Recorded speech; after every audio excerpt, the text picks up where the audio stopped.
Assalamualaikum warahmatullahi wabarakatuh. Salam sejahtera bagi kita semua. Perkenalkan, saya Vina Dwi Wahyunita, salah satu dosen dari Prodi D3 Kebidanan Poltekkes Kemenkes Jakarta 1. Pada kesempatan hari ini saya akan menjelaskan salah satu mata kuliah yang saya ampu, yaitu Asuhan Kebidanan Esensial pada Kehamilan.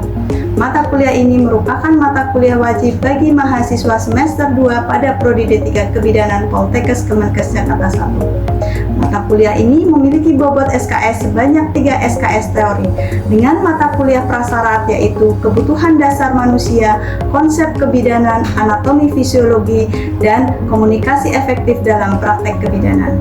Adapun capaian pembelajaran mata kuliah atau CPMK pada akhir perkuliahan ini yaitu 1. Mahasiswa mampu melakukan asuhan kebidanan esensial dan mendokumentasikannya dengan menggunakan pendekatan manajemen kebidanan pada bayi baru lahir atau neonatus, bayi, balita, dan anak prasekolah, masa kehamilan, masa persalinan, masa nifas, dan menyusui, serta pelayanan keluarga berencana sesuai dengan standar profesi dan kode etik.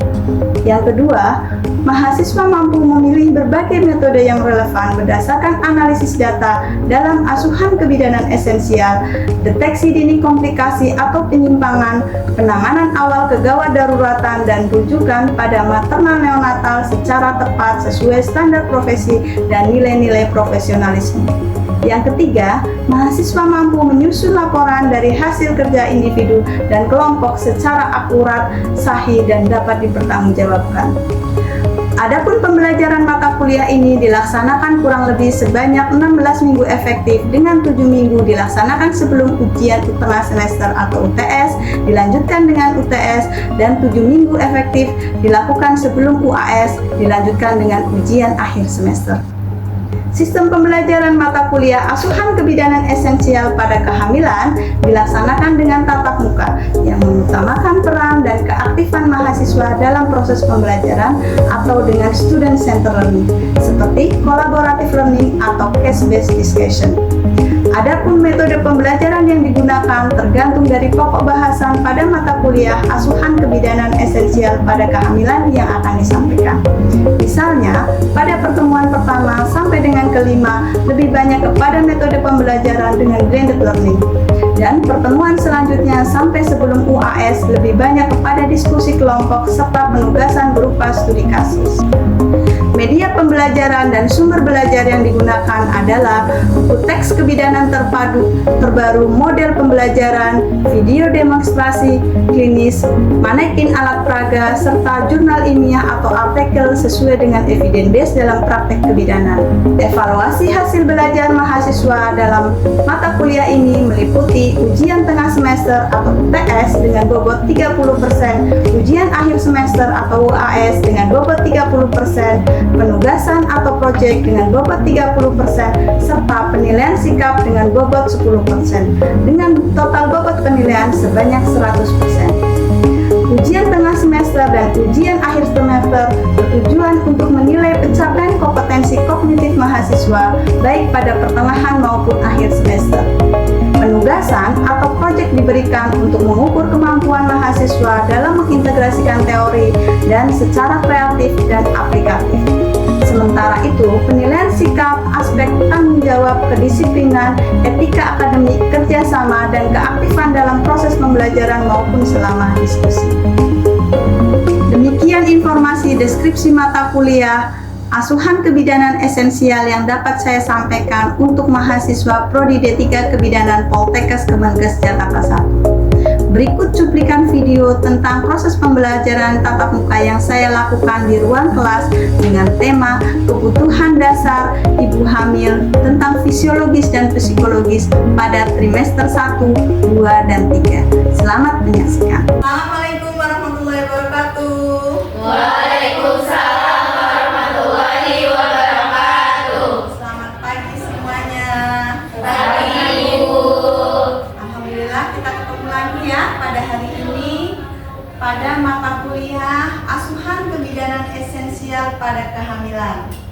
pertemuan hari ini kita akan membahas tentang kebutuhan dasar pada ibu hamil, meliputi kebutuhan fisiologis dan kebutuhan psikologis pada trimester 1, 2, dan 3. Anda pagi hari ini sudah absen semua, Mbak? Sudah, Ibu. Di sini saya akan melanjutkan untuk materi sebelumnya. Kemarin masih ada yang ingat tentang materi sebelumnya apa, Mbak? Tentang apa? Untuk materi sebelumnya tentang faktor yang mempengaruhi ibu hamil di trimester 1, 2, dan 3. Dimana terkait materinya itu ada status kebugaran ibu hamil. Dimana status kebugaran ibu hamil itu kondisi fisik ibu hamil untuk menyesuaikan perubahan-perubahan yang dialami ibu hamil selama kehamilan. Bagus, benar sekali ya. Jadi kemarin membahas tentang faktor yang mempengaruhi ibu hamil trimester 1, 2, dan 3. Salah satunya yaitu faktor fisik, kemudian faktor psikologis, faktor sosial budaya dan ekonomi, dan faktor yang mempengaruhi kebugaran pada ibu hamil. Faktor-faktor tersebut sangat mempengaruhi bagi kesehatan ibu hamil tersebut maupun bagi janin yang dikandungnya. Pada hari ini kita akan membahas materi pembelajaran tentang kebutuhan dasar pada ibu hamil, kebutuhan fisiologis dan kebutuhan psikologis itu sendiri. Kebutuhan fisiologis itu yaitu salah satunya kebutuhan olahraga bagi ibu hamil itu sendiri, kebutuhan identifikasi masalah gizi bagi ibu hamil, kebutuhan status gizi ibu hamil, kemudian ada kebutuhan pemenuhan makanan tambahan bagi ibu hamil yang menderita kekurangan energi kronik, kemudian ada suplemen vitamin dan mineral.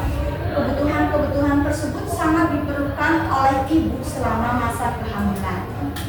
Kebutuhan yang kedua yaitu yang akan kita bahas yaitu tentang kebutuhan psikologis, meliputi support dari keluarga dan tenaga kesehatan itu sendiri, kemudian kebutuhan dari lingkungan. Adapun capaian pembelajaran mata kuliah atau CPMK setelah selesai nantinya di perkuliahan hari ini yaitu diharapkan Anda mampu menjelaskan faktor yang mempengaruhi kehamilan. Yang kedua, Anda mampu mengidentifikasi kebutuhan-kebutuhan bagi ibu hamil itu sendiri selama hamil. Yang ketiga, Anda mampu menjelaskan evidence base dalam kehamilan itu sendiri. Adapun daftar pustaka yang saya gunakan pada pertemuan hari ini yaitu artikel saya sendiri yang berjudul tentang pengaruh senam hamil, modul dan cara tidur yang baik yang mempengaruhi terhadap nyeri punggung pada kehamilan. Kemudian faktor atau sumber-sumber buku yang terbaru dan berdasarkan artikel dari evidence base kehamilan yaitu pada kebidanan. Kita akan membahas tentang kebutuhan fisiologis bagi ibu hamil. Ya, kita bahas satu persatu di sini. Yaitu yang pertama, kebutuhan olahraga bagi ibu hamil itu sendiri. Ibu hamil dibutuhkan hamil dalam keadaan bugar, sehat, ya, yang nantinya akan menghasilkan janin yang dilahirkan dalam keadaan sehat juga. Salah satunya untuk badan yang sehat bagi ibu hamil dapat melakukan olahraga. Olahraga tersebut yang disebut dengan senam hamil atau juga yang disebut dengan yoga. Ya. Senam hamil maupun yoga merupakan suatu gerakan yang terstruktur yang disusun berdasarkan gerakan-gerakan yang sudah berdasarkan hasil penelitian yang sesuai bagi ibu hamil dan mengurangi risiko atau mengurangi ketidaknyamanan bagi ibu hamil selama hamil. Definisinya senam hamil itu sendiri adalah latihan fisik berupa beberapa gerakan tertentu, ada gerakan khusus yang dapat meningkatkan kesehatan bagi ibunya. Kemudian, definisi tentang senam yoga merupakan suatu penggabungan meditasi atau dan yoga sehingga membantu stabilitas fisik bagi ibu hamil itu sendiri, kemudian mental dan emosi ibu itu sendiri. Manfaat senam hamil atau senam yoga itu sendiri sangat banyak sekali bagi ibu hamil. Ya, hasil dari penelitian riset saya tentang senam hamil, modul dan cara tidur yang baik terhadap nyeri punggung pada kehamilan itu salah satunya yaitu bisa mengurangi ketidaknyamanan bagi ibu hamil. Salah satunya yaitu nyeri punggung atau nyeri pinggang. Selain itu, ibu yang melakukan senam hamil atau exercise selama hamil itu bisa berpengaruh terhadap tidur. Tidurnya akan lebih merasa nyaman, lebih nyenyak, dan kualitas tidurnya akan lebih bagus. Selanjutnya, manfaat selanjutnya yaitu sebagai teknik pernafasan saat kehamilan, yaitu ibu akan dilatih. Di situ pernafasannya akan menjadi lebih nyaman. Biasanya ibu hamil semakin kehamilannya membesar, itu terjadi perubahan fisiologis pada tubuhnya yang berakibat salah satunya yaitu mempengaruhi pernafasan bagi tubuh ibu sendiri. Kemudian, senam hamil atau yoga itu juga bisa memperkuat dan mempertahankan elastisitas otot tubuh. Ibu yang mengalami masalah-masalah elastisitas otot pada tubuh selama kehamilan itu bisa dikurangi salah satunya dengan senam hamil atau yoga. Kemudian yoga juga atau senam hamil juga bisa memberikan ketenangan batin secara psikologis bagi ibu itu sendiri. Senam hamil tersebut bisa dilakukan pada ibu hamil di usia kehamilan mulai dari 24 sampai 28 minggu dan dengan kehamilan yang normal tanpa kontraindikasi. Sampai sini ada yang menanyakan? Izin bertanya Ibu, Ya. apakah senam hamil itu harus dilakukan di fasilitas khusus? Baik, terima kasih Mbak Fia. Senam hamil itu bisa dilakukan di rumah, tidak harus di tempat pelayanan kesehatan, asal dengan panduan atau video yang direkomendasikan. Tetapi alangkah baiknya senam hamil itu bisa dilakukan di tenaga kesehatan atau fasilitas pelayanan kesehatan, sehingga mendapatkan bimbingan dan arahan dari tenaga kesehatan tersebut. Senam hamil bisa dilakukan dengan syarat yaitu ibu hamil tanpa kontraindikasi. Ya, ada lagi yang bertanyakan? Saya Ibu, Baik. izin bertanya Ibu, ketika melakukan senam ibu hamil, apakah ibu hamil tersebut itu dapat ditemani oleh pasangan atau tidak Ibu? Baik, terima kasih Mbak. Untuk pertanyaannya bagus sekali ya. Ibu hamil itu bisa ditemani dengan pasangannya, jadi partner ya di situ, untuk memberikan support bagi ibu hamil itu sendiri dan membantu ibu hamil pada saat mau melahirkan, mengurangi rasa nyeri. Jadi pasangan itu akan lebih merasakan suatu rasa empati kepada pasangan itu sendiri, sehingga diharapkan nantinya bisa mempengaruhi psikologis ibu menjadi lebih baik. Gitu. Sudah paham Mbak? Jadi sudah paham Ibu. Terima kasih. Ada lagi mungkin yang ingin ditanyakan? Silakan Mbak. Izin Ibu, berapa kali dalam seminggu Ibu melakukan senam hamil? Ibu bisa melakukan senam hamil itu bisa dilakukan 2-3 kali dalam seminggu. Ya, dengan durasi waktu kurang lebih 30-40 menit. Ya. Tetapi dengan kondisi ibu yang sehat dan sesuai dengan arahan dari tenaga kesehatan itu sendiri. Paham ya? Baik, terima kasih, bagus sekali pertanyaannya. Sudah cukup? Ada lagi yang bertanyakan? Kita lanjutkan ya. Selanjutnya, ini termasuk gerakan-gerakan senam hamil dan senam yoga yang bisa dilakukan oleh ibu di rumah atau di fasilitas pelayanan kesehatan yang bisa mengurangi ketidaknyamanan pada kehamilan, yaitu seperti gerakan set gerakan legs. Kemudian ini salah satu gerakan yoga dengan isi pose. Kemudian ini salah satu gerakan yaitu cat back straight, yaitu untuk mengurangi nyeri punggung atau pinggang pada ibu hamil. Yang kedua, kebutuhan fisiologis yang diperlukan oleh ibu hamil itu sendiri yaitu kebutuhan tentang pemberian suplemen vitamin dan mineral. Ya, vitamin ini sangat diperlukan bagi tubuh ibu hamil untuk proses pembelahan dan pembentukan sel baru. Contohnya salah satunya yaitu vitamin C untuk membantu penyerapan zat besi. Bagus sekali ya. Vitamin tersebut sangat berpengaruh untuk hemoglobin ibu sehingga nantinya ibu tidak menderita anemia. Karena ibu yang anemia itu berisiko sekali terjadinya masalah. Salah satunya yaitu pada kehamilan muda atau trimester 1 berisiko terjadinya keguguran. Kalau pada kehamilan lanjut menjelang persalinan bisa berisiko terjadinya perdarahan. Itu salah satunya. Kemudian kebutuhan yang kedua yaitu kebutuhan mineral, itu membantu proses dalam metabolisme tubuh. Jadi tubuh itu memerlukan mineral. Salah satunya yaitu dalam pembentukan sel darah merah. Kemudian pembentukan tulang dan gigi, khususnya supaya ibu hamil tersebut tidak terjadi osteoporosis setelah hamil dan gigi anaknya atau janinnya juga setelah lahir akan tumbuh menjadi lebih bagus.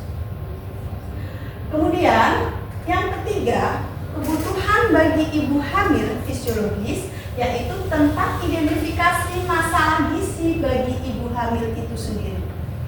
Di sini risiko yang terjadi jika ibu mengalami kekurangan gizi selama kehamilan berisiko sekali terjadinya masalah-masalah seperti retardasi mental, kemudian kelainan kongenital, kemudian terjadinya IUGR atau BBLR.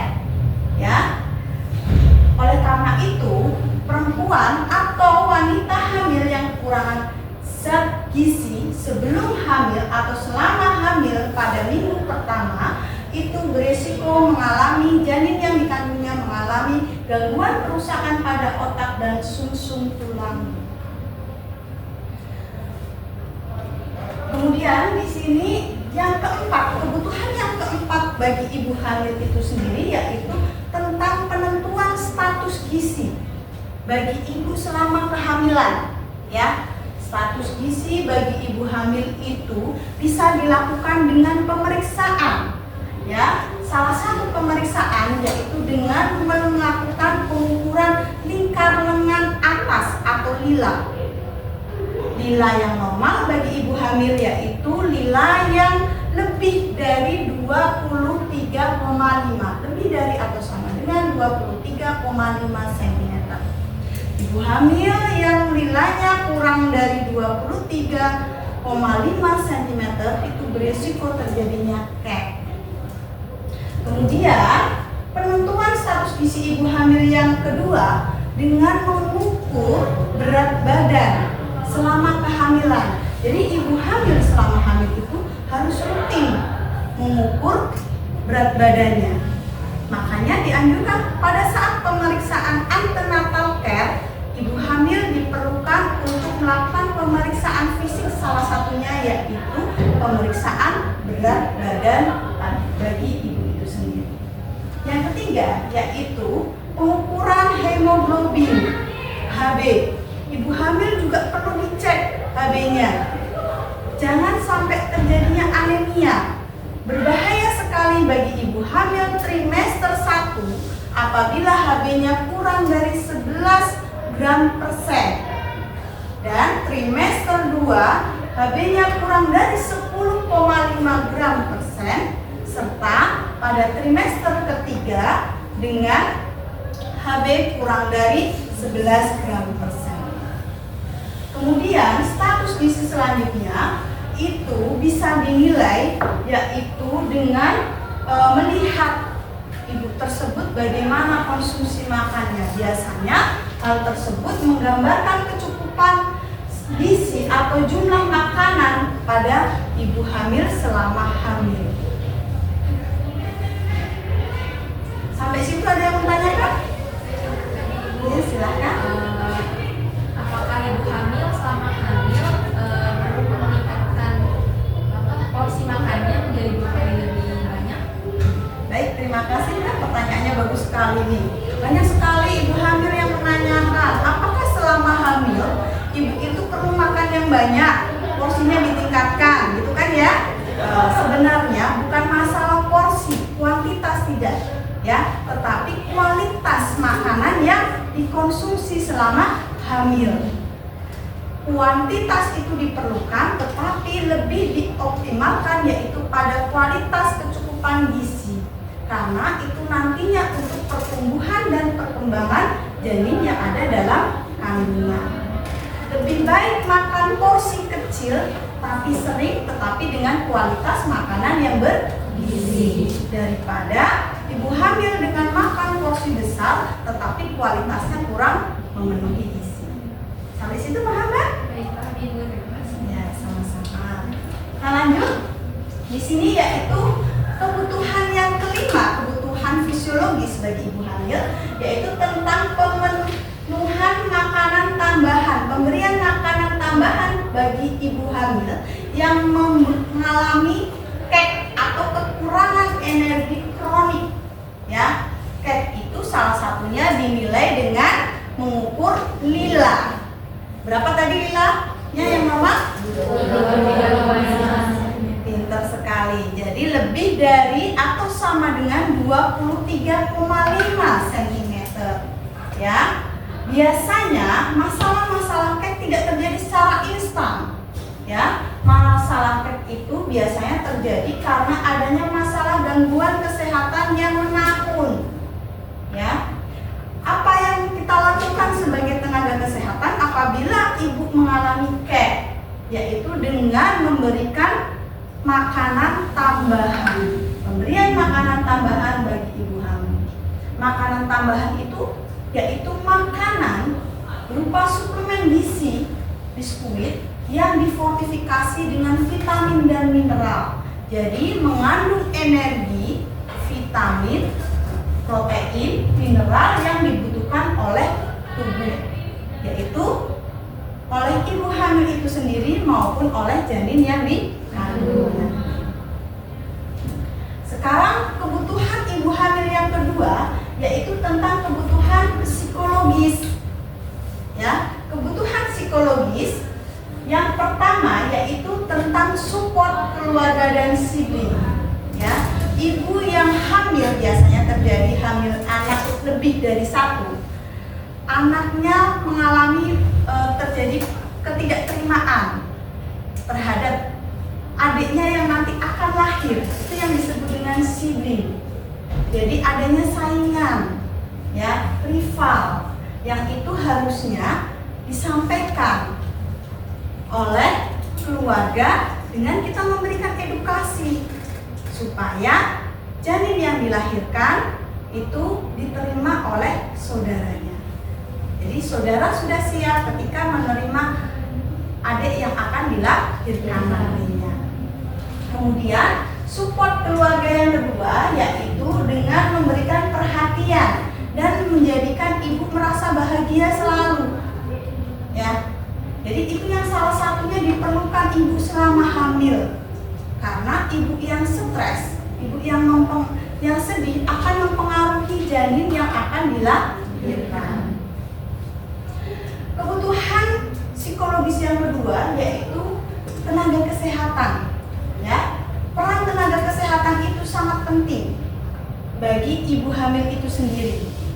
Ya, salah satunya yaitu dengan pemberian KIE, komunikasi informasi edukasi, kemudian pemberian penkes, ya, pendidikan kesehatan yang diperlukan oleh ibu selama masa kehamilan. Contohnya, penkes tentang asupan nutrisi yang cukup. Kemudian penkes tentang ketidaknyamanan bagi ibu hamil. Penkes tentang persiapan melahirkan dan masih banyak lagi. Kemudian nanti diharapkan apabila kita sebagai tenaga kesehatan mampu memberikan peran yang bagus, itu akan melahirkan janin yang sehat. Selanjutnya yaitu kebutuhan yang ketiga, yaitu tentang lingkungan. Lingkungan salah satunya yaitu berupa nasihat bagi ibu hamil itu sendiri selama hamil, keluarga yang mengantarkan atau membantu ibu, dan tidak menyalahkan ketika ibu dalam keadaan hamil yang bermasalah. Oke, sampai sini sudah paham semua? Oke, terima kasih. Ada yang bisa menyimpulkan? Ya, Ibu izin menyimpulkan. Baik, terima kasih Mbak Fani, silahkan. Kebutuhan dasar pada ibu hamil trimester 1, 2, dan 3 itu ada 2 jenis ya Bu. Yang pertama itu kebutuhan fisiologis. Nah itu ada 5 macam. Yaitu yang pertama kebutuhan olahraga, lalu suplemen vitamin dan mineral, lalu identifikasi masalah gizi, status gizi, dan kemudian ini Bu, makanan tambahan pada ibu dengan kondisi CAP. Lalu yang kedua itu ada kebutuhan psikologis. Nah itu ada 3 macam Bu. Yang pertama itu support keluarga dan sibling, lalu tenaga kesehatan, dan yang terakhir lingkungan. Baik, terima kasih. Kasih plus buat Mbak Fani. Ada yang ingin menambahkan mungkin? Ya silakan Mbak. Pada kebutuhan olahraga ibu hamil sangat penting dilakukan oleh ibu hamil yang dapat dilakukan mulai dari usia kandungan 24 sampai 28 minggu tanpa kontraindikasi. Manfaat senam hamil juga menjadikan ibu hamil tidur lebih nyenyak dan mencegah timbulnya keluhan seperti sakit pinggang, sakit punggung, dan kram kaki ibu. Terima kasih Mbak Finia. Ya. Semuanya sudah paham ya dari sini ya? Kita ketemu lagi nanti di pertemuan berikutnya ya, tentang pokok bahasan yaitu ketidaknyamanan kehamilan. Atas perhatiannya saya ucapkan wabillahi taufiq wal hidayah. Wassalamualaikum warahmatullahi wabarakatuh. Waalaikumsalam warahmatullahi wabarakatuh. Demikian video proses pembelajaran pada mata kuliah Asuhan Kebidanan Esensial pada Kehamilan pada mahasiswa Prodi D3 Kebidanan Poltekkes Kemenkes Jakarta 1. Semoga menjadi bahan pertimbangan baik pada proses sertifikasi dosen. Terima kasih. Wassalamualaikum warahmatullahi wabarakatuh.